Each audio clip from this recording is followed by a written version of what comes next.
एक बार जरा कल्पना कीजिए, एक बहुत ही शानदार सजे धजे कॉन्फ्रेंस रूम की मेज है। उसके उस पार एक 18 साल का लड़का बैठा है। सिर्फ 18 साल का? हाँ, बिल्कुल 18 साल का। और उसकी ठीक सामने एक चेक रखा जाता है। कोई ऐसा वैसा चेक नहीं, उस पर पूरे 10 मिलियन डॉलर की रकम लिखी है। 10 मिलियन डॉलर? मतलब तुरंत कैश? एकदम तुरंत, उसी वक्त 10 मिलियन डॉलर कैश। और मजे की बात देखिए, इस लड़के ने अब तक राष्ट्रीय स्तर पर एक भी पेशेवर बास्केटबॉल मैच नहीं खेला है। अरे वाह! लेकिन वो क्या करता है, वो उस चेक को वापस खिसका देता है और ऑफर ठुकरा देता है। ये तो मतलब कोई पागलपन ही कहेंगे इसे। है ना? और दूसरी तरफ हमारे पास ओलंपिक के इतिहास का सबसे महान, सबसे सफल एथलीट है, जिसने गोल्ड मेडल का ऐसा पहाड़ खड़ा कर दिया है जिसे शायद ही कोई इंसान कभी पार कर सके। बिल्कुल। लेकिन जब बात कमाई और ब्रांड डील्स की आती है ना, तो ये महान ओलंपियन उस 18 साल के लड़के से कोसों पीछे रह जाता है। सच में ये एक ऐसा विरोधाभास है जो हमारी उस पारंपरिक धारणा को पूरी तरह से तोड़ देता है जिसे हम बचपन से मानते आए हैं। कौन सी धारणा? यही कि अगर आप अपने काम में दुनिया में सबसे अच्छे हैं तो पैसा और सफलता झक मार कर आपके पीछे आएगी। हम सब ने यही सुना है। बिल्कुल। लेकिन इन दोनों खिलाड़ियों की कहानियों का जब हम गहराई से अध्ययन करते हैं तो एक बहुत ही अलग और थोड़ी कड़वी सच्चाई सामने आती है। और दोस्तों, यही सच्चाई हमारे आज के इस गहन विश्लेषण का मुख्य केंद्र है। आज हम the art of choosing the right game नाम के स्रोत के कुछ बेहद दिलचस्प अंशों पर चर्चा करने वाले हैं। और ये चर्चा सिर्फ खेलों तक सीमित नहीं रहेगी, है ना? एकदम सही कहा आपने। आज हम इस बात की तह तक जाएंगे कि किसी भी क्षेत्र में, चाहे वो खेल का मैदान हो या हमारी कॉर्पोरेट दुनिया, असाधारण सफलता केवल आपके कौशल और मेहनत का परिणाम नहीं होती। यह मुख्य रूप से इस बात पर निर्भर करती है कि आपने जो खेल या बाजार चुना है वो खुद कितना बड़ा है। ये बहुत ही अहम पॉइंट है। हाँ, तो मतलब लेब्रॉन जेम्स का नाम तो आज हर कोई जानता है, लेकिन जब मैंने स्रोत में ये पढ़ा कि कैसे उस युवा को 100 मिलियन डॉलर के सौदे की पेशकश की गई, तो मेरा तो दिमाग ही चकरा गया। इस घटना को पूरी तरह से समझने के लिए ना हमें उस 18 साल के लड़के की मानसिकता को समझना होगा। उसकी पृष्ठभूमि क्या थी ये जानना बहुत जरूरी है। बिल्कुल। ये कोई ऐसा लड़का नहीं था जिसके पास पहले से ही पैसों की कोई सुरक्षा थी या कोई बैकअप प्लान था जिस पर वो गिर सके। स्रोत में उनकी जो कहानी दी गई है वो तो बहुत ही संघर्ष से भरी हुई है। मतलब उनका जन्म तब हुआ जब उनकी माँ खुद केवल 16 साल की थी। हाँ, एक टीनेज मदर। सोचिए। और पिता एक पूर्व कैदी थे जो कभी परिवार के साथ रही नहीं। लेब्रॉन बहुत ही असुरक्षित और खतरनाक मोहल्लों में पले बड़े हैं। और मैंने पढ़ा कि उनकी माँ के पास अक्सर किराया देने तक के पैसे नहीं होते थे। सही कहा। और इसी वजह से उन्हें लगातार अपने घर बदलने पड़ते थे। दोस्तों की यहाँ काउच सर्फिंग करनी पड़ती थी। मतलब गरीबी क्या होती है ये लेब्रॉन ने केवल दूर से देखा नहीं था, उसे जिया था। लेकिन इस भयानक पृष्ठभूमि के बावजूद जब लेब्रॉन हाई स्कूल में पहुंचे और उन्होंने बास्केटबॉल कोर्ट पर कदम रखा तो जैसे खेल जगत में भूचाल ही आ गया। क्या बात है। जो खेल के जानकार और स्काउट्स थे वो उन्हें once in a generation talent कहने लगे। मतलब सदी का सबसे बेहतरीन खिलाड़ी।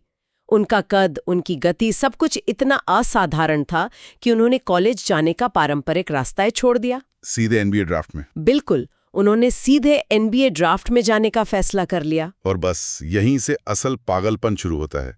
लेब्रॉन ने अभी तक एनबीए कोर्ट पर एक बार भी गेंद बाउंस नहीं की थी, एक भी बार नहीं। लेकिन खेल उपकरण बनाने वाली दुनिया की 3 सबसे बड़ी कंपनियों के बीच उन्हें साइन करने के लिए एक जंग छिड़ गई। एडिडास, रीबॉक और नाइकी, तीनों आमने सामने थी। हाँ, एडिडास ने सबसे पहले दाव चला और 70 मिलियन डॉलर की पेशकश की। 70 मिलियन एक हाई स्कूल के बच्चे के लिए? हाँ, लेकिन स्रोत के अनुसार एडिडास के इस ऑफर में कुछ शर्तें जुड़ी हुई थी। शायद वो इतने छोटे लड़के पर इतना बड़ा दाव लगाने से थोड़ा डर रहे थे, जो कि किसी भी कॉर्पोरेट कंपनी के लिए स्वाभाविक है। बिल्कुल। लेकिन लेब्रॉन ने उन शर्तों की वजह से उस ऑफर को सीधे खारिज कर दिया। अब असली मैदान रीबॉक और नाइकी के बीच सजा था। रीबॉक का मामला यहाँ बहुत दिलचस्प है। उस समय रीबॉक बास्केटबॉल बाजार में खुद को स्थापित करने के लिए एकदम बेताब था। उन्हें एक बड़ा चेहरा चाहिए था। हाँ, उन्होंने इसे करो या मरो वाले अवसर के रूप में देखा। इसलिए उन्होंने कोई शर्त नहीं रखी, सीधे 100 मिलियन डॉलर का ऑफर टेबल पर रख दिया। और यही वो चेक था जिसका जिक्र हमने शुरुआत में किया था। बिल्कुल। 100 मिलियन में से 10 मिलियन डॉलर तुरंत उसी दिन चेक के रूप में दिए जाने थे। बदले में लेब्रॉन को बस रीबॉक के कपड़े पहनने थे और उनके विज्ञापनों का चेहरा बनना था। यार मतलब 18 साल के लेब्रॉन और उनकी माँ के लिए ये रकम किसी सपने से कम थोड़ी थी। जो परिवार कल तक किराए के लिए संघर्ष कर रहा था, उसके सामने $10 मिलियन का कैश रखा है। कोई भी आम इंसान तुरंत हाँ कह देगा। स्रोत भी यही बताते हैं कि उनकी माँ तो तुरंत ये डील साइन करना चाहती थी, लेकिन लेब्रॉन के एजेंट ने उन्हें रोका। उन्होंने कहा कि एक बार नाइकी का ऑफर भी सुन लेते हैं। हाँ, अब नाइकी का अप्रोच बताइए, वो तो रीबॉक से काफी अलग था ना। नाइकी के पास पहले से ही बास्केटबॉल की दुनिया में एक बहुत मजबूत साख थी। उन्होंने लेब्रॉन को बिना किसी शर्त के $70 मिलियन की पेशकश की। मतलब रीबॉक से 30 मिलियन कम। हाँ, कम थे, लेकिन कोई छिपी हुई शर्तें नहीं थी। कोई ऐसा क्लॉज नहीं था कि आपको इतने मैच जीतने ही पड़ेंगे। लेकिन रीबॉक भी कहाँ हार मानने वाला था। एस्क्वायर पत्रिका के लेख के अनुसार उन्होंने अपना ऑफर बढ़ाकर सीधे $115 मिलियन कर दिया। बाप रे। इसे देखकर नाइकी ने भी अपनी बोली बढ़ाई और उसे $90 मिलियन कर दिया। तो अब मुकाबला 115 मिलियन बनाम 90 मिलियन का था। बिल्कुल, और उस 18 साल के लड़के ने 115 मिलियन वाले रीबॉक के ऑफर को ठुकराकर 90 मिलियन वाले नाइकी को चुना। ये फैसला आज भी केस स्टडी के तौर पर पढ़ाया जाता है। लेकिन एक मिनट रुकिए, मुझे ना यहाँ एक गहरी आपत्ति है इस फैसले पर। कैसी आपत्ति? $25 मिलियन का सीधा नुकसान। मतलब जब आपके पास कल का किराया देने के पैसे ना हो, तो आप लंबी अवधि की ब्रांड वैल्यू के बारे में कैसे सोच सकते हैं? मैं समझ रही हूँ आप क्या कह रहे हैं। ये तो मुझे सरासर बेवकूफ़ी और वित्तीय आत्महत्या जैसी लगती है। एक गरीब बैकग्राउंड से आने वाला कोई व्यक्ति इतने भारी भरकम सुनिश्चित कैश को कैसे ठुकरा सकता है? आपका ये सवाल बहुत स्वाभाविक है।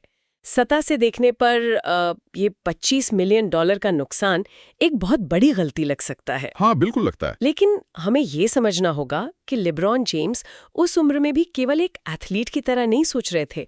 वो एक चतुर कॉर्पोरेट रणनीतिकार की तरह सोच रहे थे। वो कैसे? देखिए, रीबॉक एक बेहतरीन कंपनी थी, लेकिन उसकी पहचान मुख्य रूप से फिटनेस और एरोबिक्स से जुड़ी थी। वे लेब्रॉन के जरिए बास्केटबॉल में अपनी साख खरीदने की कोशिश कर रहे थे। समझ रहा हूँ। दूसरी तरफ नाइकी खुद बास्केटबॉल का पर्याय था। उनके पास माइकल जॉर्डन का इतिहास था। उनके पास टाइगर वुड्स और बो जैक्सन जैसे दिग्गजों को एक ग्लोबल आइकन बनाने का ट्रैक रिकॉर्ड था। अच्छा, मतलब लेब्रॉन केवल अपनी स्किल्स नहीं बेच रहे थे, वे अपनी आने वाली विरासत को एक ऐसे इकोसिस्टम के साथ जोड़ रहे थे जो उन्हें केवल एक खिलाड़ी से एक कल्चरल आइकन बना सके। एकदम सटीक विश्लेषण किया आपने। लेब्रॉन ये समझ गए थे कि नाइकी का जो मार्केटिंग इंजन है ना, वो रीबॉक से कहीं ज्यादा बड़ा और असरदार है। हाँ, नाइकी के जूते तो लोग कैजुअली भी पहनते हैं। बिल्कुल, नाइकी के जूते केवल कोट पर नहीं पहने जाते, वो फैशन का हिस्सा है। लोग उन्हें सड़क पर पहनते हैं। नाइकी के साथ जुड़ने का मतलब था एक ऐसी मशीन का हिस्सा बनना जो उनके नाम को दुनिया के हर कोने तक पहुंचा देगी। ये बात तो है। लेब्रॉन ने छोटी अवधि के $25 मिलियन छोड़े ताकि लंबी अवधि में वे अरबों डॉलर का साम्राज्य खड़ा कर सके। और आज हम जानते हैं कि उनका फैसला कितना सही था। ये दूरदर्शिता वाकई हैरान करने वाली है। लेकिन अगर लेब्रॉन का ये फैसला ये साबित करता है कि सही इकोसिस्टम या ब्रांड चुनना ही सफलता की कुंजी है, तो क्या हर खेल में सिर्फ सर्वश्रेष्ठ होना काफी नहीं है? ये बहुत ही बढ़िया सवाल है। क्योंकि हमारे स्रोतों में एक और कहानी है जो इस पूरी धारणा पर सवाल खड़े कर देती है, और वो कहानी है इतिहास के सबसे महान ओलंपियन माइकल फेल्प्स की। माइकल फेल्प्स का जो मामला है वो इस पूरी चर्चा में एक बहुत ही महत्वपूर्ण आयाम जोड़ देता है। दिलचस्प बात यह है कि फेल्प्स का जन्म भी लेब्रॉन के जन्म के साल के आसपास ही हुआ था। दोनों लगभग एक ही उम्र के हैं। हाँ, और दोनों एथलीट्स ने अपने अपने खेलों पर एक ही दशक में राज करना भी शुरू किया, लेकिन दोनों की जो वित्तीय यात्राएं रहीं वो एक दूसरे के बिल्कुल विपरीत थीं। फेल्प्स के आंकड़े तो मैंने पढ़े हैं, ऐसे लगते हैं जैसे किसी कॉमिक बुक के सुपर हीरो के हो। 7 साल की उम्र में उन्होंने पहली बार स्विमिंग पूल में कदम रखा था, और उनके कोच ने बहुत जल्दी पहचान लिया था कि ये लड़का कुछ अलग है। बॉब बोमन है ना? उन्होंने समझ लिया था कि ये लड़का पानी में कुछ ऐसा कर सकता है जो इतिहास में कभी नहीं हुआ। 16 साल की उम्र में तो उन्होंने अपना पहला विश्व रिकॉर्ड ही तोड़ दिया था। और ओलंपिक में उनके पदकों का जो पहाड़ है, वो तो किसी भी एथलीट के लिए ईर्ष्या का विषय है। बिल्कुल। 2004 के एथेंस ओलंपिक में 8 मेडल, जिसमें 6 गोल्ड थे। 2008 के बीजिंग ओलंपिक में तो उन्होंने इतिहास ही रच दिया, 8 के 8 गोल्ड मेडल। बाप रे। 2012 लंदन में 6 गोल्ड और 2016 रियो में 5 गोल्ड मेडल।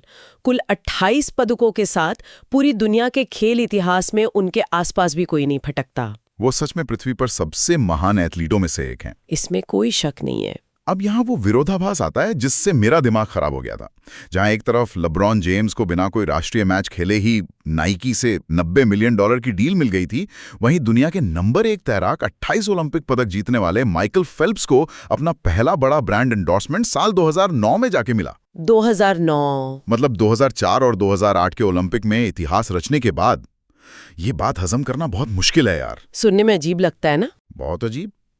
ये तो वैसे ही हुआ कि कोई छात्र यूनिवर्सिटी में लगातार टॉप करे, लेकिन उसे केवल एक कम सैलरी वाली जॉब मिले, और एक कॉलेज ड्रॉप आउट केवल एक साधारण सा ऐप बनाकर रातों रात करोड़पति बन जाए। इनाम देने का ये सिस्टम इतना असंतुलित क्यों है? ये असंतुलन हमें ये सोचने पर मजबूर करता है कि क्या बाजार प्रतिभा को महत्व नहीं देता? हाँ, ऐसा ही लगता है। लेकिन असलियत ये है कि बाजार प्रतिभा को नहीं, बल्कि ध्यान को महत्व देता है, अटेंशन को। फिलिप्स की समस्या उनकी ब्रांडिंग या उनकी मेहनत में नहीं थी। तो फिर समस्या कहाँ थी? समस्या थी उनके खेल के बुनियादी ढांचे में, और यहीं पर इस स्रोत का सबसे शक्तिशाली सिद्धांत सामने आता है, टोटल एड्रेसेबल मार्केट, जिसे बिजनेस की भाषा में हम टैम कहते हैं। अच्छा, तो मतलब समस्या ये नहीं है कि फेल्प्स लेब्रॉन से कम प्रतिभाशाली हैं। समस्या उस बाजार के आकार में है जिसमें वे प्रतिस्पर्धा कर रहे हैं। बिल्कुल सही पकड़े आप। टैम का सीधा सा मतलब है कि किसी उत्पाद, सेवा या इस मामले में किसी खेल के लिए अधिकतम संभव दर्शक या ग्राहक कितने हैं। देखिए, बास्केटबॉल एक ऐसा खेल है जो हर साल कई महीनों तक चलता है। NBA की एक टीम एक सीजन में 82 मैच खेलती है और फिर प्लेऑफ्स होते हैं। मतलब लेब्रॉन जेम्स साल के 6 से 8 महीने हर दूसरे दिन टेलीविजन स्क्रीन पर होते हैं। हाँ, इसके विपरीत ओलंपिक स्विमिंग हर 4 साल में एक बार होती है, और वो भी केवल 2 हफ्ते के लिए। बस यही कैच है। इसे ना मैं एक हाईवे की उपमा से समझाता हूँ। फेल्प्स एक फेरारी गाड़ी की तरह हैं जो किसी कच्ची और बहुत संकरी सड़क पर दौड़ रहे हैं। बहुत बढ़िया उदाहरण है। उनकी जो स्पीड लिमिट है वो उस सड़क ने पहले ही तय कर दी है। आप चाहे जितने अच्छे ड्राइवर हो, कच्ची सड़क पर आप 200 किलोमीटर प्रति घंटे की रफ्तार से नहीं चल सकते। बिल्कुल नहीं। और इसके विपरीत लेब्रॉन जेम्स एक शानदार स्पोर्ट्स कार हैं जो 10 लेन के जर्मन हाईवे पर दौड़ रहे हैं। सड़क का आकार ही ये तय कर रहा है कि कौन कितनी दूर और कितनी तेज जा सकता है। आपकी ये उपमा पूरी तरह से उस चक्र को समझाती है जो खेल और अर्थव्यवस्था के बीच चलता है। इस चक्र को ध्यान से देखिए। ज्यादा दर्शक मतलब टेलीविजन अधिकारों की ज्यादा कीमत। हाँ, ब्रॉडकास्टिंग राइट्स। जब टीवी चैनल उन अधिकारों के लिए अरबों डॉलर देते हैं तो टीमों के पास ज्यादा पैसा आता है। जब टीमों के पास पैसा होता है तो खिलाड़ियों का वेतन आसमान छूने लगता है। और एंडोर्समेंट भी तो उसी हिसाब से मिलते हैं। बिल्कुल। लेब्रॉन हर हफ्ते टीवी पर दिखते हैं तो जूते और कपड़े बनाने वाली कंपनियां उनके नाम पर आसानी से उत्पाद बेच सकती हैं। बास्केटबॉल के जूते लोग ऑफिस में पहनते हैं, पार्टियों में पहनते हैं। हाँ, स्नीकर्स तो हर जगह चलते हैं, लेकिन स्विमिंग कैप या गॉगल्स लोग केवल स्विमिंग पूल में ही पहनेंगे ना। एकदम सही। तो यह पूरी तरह से एक ढांचागत खेल है। महान निवेशक और वॉरेन बफे के पार्टनर दिवंगत चार्ली मुंगर ने इस बात को बहुत ही सरल शब्दों में पिरोया था। उन्होंने क्या कहा था? उन्होंने कहा था, fish where the fish are, मतलब मछली वहीं पकड़ो जहां मछलियां मौजूद हों। अरे वाह। अगर हम किसी ऐसे तालाब में जाल फेंक रहे हैं जहां मछलियां हैं ही नहीं, तो हम चाहे दुनिया के सर्वश्रेष्ठ मछुआरे क्यों ना हो, शाम को हमारी टोकरी खाली ही रहेगी। ये बात तो है। इस सिद्धांत को ना हम भारत के संदर्भ में बहुत आसानी से देख सकते हैं। क्रिकेट और बाकी खेलों का उदाहरण। हाँ, भारतीय क्रिकेटरों और हॉकी या एथलेटिक्स के खिलाड़ियों की कमाई में जो जमीन आसमान का अंतर है, वो उनकी मेहनत का अंतर नहीं है। बिल्कुल नहीं। एक ओलंपिक एथलीट भी दिन में 8-10 घंटे पसीना बहाता है। लेकिन क्रिकेट का जो भारतीय टैम है वो बहुत विशाल है। टीवी पर प्राइम टाइम स्लॉट, अरबों का विज्ञापन बजट और करोड़ों की संख्या में दर्शक। इसलिए एक औसत क्रिकेटर भी एक विश्व चैंपियन एथलीट से ज्यादा वित्तीय सफलता हासिल कर लेता है। ये कोई न्याय या अन्याय की बात नहीं है, ये विशुद्ध गणित का मामला है। ये एक बहुत ही क्रूर लेकिन सच्ची वास्तविकता है। और सबसे दिलचस्प बात यह है कि यह मछली पकड़ने या हाईवे वाला सिद्धांत सिर्फ एथलीट्स पर लागू नहीं होता। हाँ, स्रोतों में इसका व्यापारिक पहलू भी दिया गया है। हमारे स्रोत इस बात पर जोर देते हैं कि कॉरपोरेट जगत की सबसे बड़ी कंपनियां, जिनके फोन या कंप्यूटर हम हर दिन इस्तेमाल करते हैं, वे भी बिल्कुल इसी रणनीति पर काम करती हैं। मतलब टैम के आधार पर। हाँ, एप्पल, गूगल, माइक्रोसॉफ्ट जैसी वैश्विक कंपनियों का पूरा खेल ही टैम को बड़ा करने का है। ये कंपनियां $1 ट्रिलियन के मूल्यांकन तक इसलिए पहुंची हैं क्योंकि उनका बाजार किसी एक शहर या देश तक सीमित नहीं है। उनका बाजार पूरी दुनिया है। सही बात है। इंटरनेट के जरिए वो दुनिया के हर उस इंसान तक पहुंच सकते हैं जिसके पास एक स्क्रीन है। बिल्कुल। लेकिन एक सवाल है, हर बाजार की एक सीमा तो होती है ना? मतलब अगर एप्पल ने दुनिया के हर उस इंसान को एक मैकबुक बेच दिया जिसे उसकी जरूरत थी, तो फिर आगे क्या? जब वो सड़क खत्म होने लगती है तो ये कंपनियां क्या करती हैं? इसे बिजनेस की दुनिया में मार्केट सैचुरेशन कहते हैं। मतलब जब बाजार संतृप्त हो जाए। जब किसी बाजार में विकास की गुंजाइश खत्म होने लगती है, तो जो महान कंपनियां होती हैं वो उसी बाजार में और गहराई तक जाने की कोशिश नहीं करती। तो वो क्या करती हैं? वो एक नया और बहुत बड़ा टैम खोज लेती हैं। इसे व्यापार की भाषा में पिवट कहना कहते हैं। पिवट। कोई उदाहरण देकर समझाएंगी? एप्पल का ही उदाहरण ले लीजिए। 2000 के दशक की शुरुआत में एप्पल मुख्य रूप से डेस्कटॉप और लैपटॉप कंप्यूटर बेच रहा था। लेकिन उस वक्त कंप्यूटर खरीदने वालों की संख्या सीमित थी। हाँ, हर किसी के पास कंप्यूटर नहीं होता था। एप्पल ने देखा कि विकास की एक अदृश्य छत आ गई है। तो जब मैकबुक का बाजार सैचुरेट होने लगा तो एप्पल ने उस छत को तोड़ने के लिए क्या किया? उन्होंने केवल कंप्यूटर को सस्ता या बेहतर बनाने पर अपनी पूरी ऊर्जा नहीं लगाई। उन्होंने यह पहचाना कि दुनिया में हर इंसान कंप्यूटर नहीं चलाता, लेकिन हर इंसान को बातचीत करने की, संचार की जरूरत है। उन्होंने अपनी ऑपरेटिंग सिस्टम की विशेषज्ञता को उठाया और उसे एक छोटी सी डिवाइस में डाल दिया। आईफोन। बिल्कुल, आईफोन का जन्म। इस एक पिवट ने एप्पल के टैम को केवल कंप्यूटर इस्तेमाल करने वालों से बढ़ाकर दुनिया के हर उस इंसान तक कर दिया जिसके पास जेब है और जो फोन पर बात करना चाहता है। यार, उन्होंने तो अपना पूरा खेल ही बदल दिया। यही तो पिवट करने की कला है। ये वाकई कमाल की बात है। और हमारे स्रोत में एक और बहुत ही दिलचस्प उदाहरण दिया गया है जो सीधे भारतीय संदर्भ से जुड़ा है, आईटीसी का। बहुत ही सटीक उदाहरण है। दशकों तक आईटीसी का मतलब केवल एक चीज था, सिगरेट। उन्होंने सिगरेट बाजार पर लगभग एकाधिकार बना लिया था। और जब किसी कंपनी का 80% से ज्यादा मार्केट शेयर हो जाए ना, तो उसके पास वहां विकास करने के लिए कुछ खास बचता नहीं है। हाँ, और सिगरेट बाजार में अब कोई अचानक से भारी उछाल तो आ नहीं सकता था। इसलिए उन्होंने एक बहुत ही साहसिक फैसला लिया। उन्होंने नॉन टोबैको उत्पादों में यानी एफएमसीजी सेक्टर में कदम रखा। हाँ, आशीर्वाद आटा, सनफीस्ट बिस्कुट, विवेल साबुन, ये सब आईटीसी के ही तो हैं। बिल्कुल। लेकिन यहाँ ना मुझे फिर से एक वैचारिक आपत्ति है। क्या ये पहचान का संकट नहीं है? मतलब एक कंपनी जो दशकों से तंबाकू उत्पाद बना रही है, वो अचानक आटा और शैम्पू बेचने लगे। सुनने में अजीब लगता है। क्या ये अपने मूल काम से भटकना नहीं है? क्या हर बार एक बड़ा बाजार देखकर उस तरफ दौड़ पड़ना किसी कंपनी को बर्बाद नहीं कर सकता? आपकी ये आपत्ति बहुत जायज है और कई कंपनियां इस तरह के पिवट में बुरी तरह फेल भी हुई हैं। वही तो। लेकिन आईटीसी ने केवल आंख मूंद कर किसी नए बाजार में छलांग नहीं लगाई थी। उन्होंने अपने बुनियादी ढांचे को समझा था। बुनियादी ढांचा मतलब? आईटीसी की असली ताकत सिर्फ सिगरेट बनाना नहीं थी। उनकी असली ताकत थी उनका डिस्ट्रीब्यूशन नेटवर्क। अच्छा। उन्होंने भारत के दूर दराज के गांव में छोटे छोटे पान के खोखों तक सामान पहुंचाने की एक ऐसी सप्लाई चेन बना ली थी जिसे कोई तोड़ नहीं सकता था। मतलब उनके पास एक ऐसा हाईवे पहले से मौजूद था जो भारत के कोने कोने तक जाता था। एकदम सही। उन्होंने ये महसूस किया कि जो ट्रक गांव की दुकान तक सिगरेट के पैकेट लेकर जा रहा है, उसी ट्रक में बिस्किट के पैकेट और साबुन भी तो रखे जा सकते हैं। दिमाग तो बहुत तेज लगाया उन्होंने अपने इसी मजबूत डिस्ट्रीब्यूशन नेटवर्क का फायदा उठाते हुए एफएमसीजी के विशाल टैम में प्रवेश किया और आज आईटीसी का एफएमसीजी व्यवसाय उनके रेवेन्यू का एक बहुत बड़ा हिस्सा है। या इस बात का क्लासिक उदाहरण है कि कैसे एक सीमित टैम से निकलकर अपनी ताकत का इस्तेमाल एक असीमित टैम वाले बाजार में किया जाए। बिल्कुल। ये पूरी चर्चा वाकई में हमारी आंखें खोलने वाली है। हमने लेब्रॉन जेम्स की उस दूरदर्शिता से शुरुआत की जहां उन्होंने $25 मिलियन केवल इसलिए छोड़े ताकि वे एक बड़े इकोसिस्टम का हिस्सा बन सकें। फिर हमने माइकल फेल्प्स के विरोधाभास के जरिए ये समझा कि दुनिया में सर्वश्रेष्ठ होना भी आपको तब तक सबसे बड़ा वित्तीय इनाम नहीं दिला सकता जब तक आपके खेल का दायरा बढ़ाना हो। और अंत में हमने एप्पल और आईटीसी से सीखा कि कैसे महान संस्थाएं अपना टैम बढ़ाती हैं। सही कहा। इस पूरे विश्लेषण का जो निचोड़ है ना, वो प्रसिद्ध विचारक नवल रविकांत के एक बेहद मशहूर कथन में बहुत साफ साफ झलकता है। वो कथन इस पूरी चर्चा का सार है।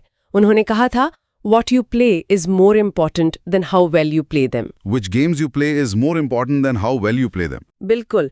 लिब्रॉन की सफलता से लेकर एप्पल के $1 ट्रिलियन के सफर तक हर जगह यही नियम लागू होता है। कड़ी मेहनत और टैलेंट जरूरी हैं, लेकिन वे गारंटी नहीं है। गारंटी इस बात में है कि वो मेहनत किस दिशा में, किस बाजार में की जा रही है। एकदम सही। और इसी शक्तिशाली विचार के साथ आइए हम इस चर्चा को अपनी रोजमर्रा की जिंदगी से जोड़ते हैं। हम अपनी नौकरियों में, अपने छोटे बड़े व्यवसायों में या अपनी पढ़ाई में रोज कितनी मेहनत करते हैं। बहुत मेहनत करते हैं। हम नई डिग्रियां लेते हैं, अपनी स्किल्स को धार देते हैं, रात दिन एक कर देते हैं। लेकिन क्या हमने कभी कुछ पल रुककर ये सोचा है कि हम सफलता की जिस सीढ़ी पर इतनी मेहनत और पसीने से चढ़ रहे हैं, कहीं वो किसी गलत दीवार पर तो नहीं टिकी है? ये बहुत गहरा सवाल है। क्या हम अपनी पूरी जिंदगी, अपनी पूरी ऊर्जा किसी ऐसे लो टाइम खेल में सर्वश्रेष्ठ बनने में तो नहीं लगा रहे, जहां जीतने वाले का इनाम भी लिब्रॉन जेम्स के उस 18 साल की उम्र के पहले चेक से बहुत बहुत छोटा है? हो सकता है कि हमारी समस्या हमारी प्रतिभा या हमारी मेहनत में न हो, बल्कि उस खेल में हो जिसे हमने खुद चुना है। बिल्कुल सोचने वाली बात है। इस गहन चर्चा में हमारे साथ गहराई तक जाने के लिए आप सभी का धन्यवाद। अगली बार जब हम अपनी मेहनत का आकलन करें तो हमें खुद से ये जरूर पूछना चाहिए कि हम आखिर कौन सा खेल खेल रहे हैं।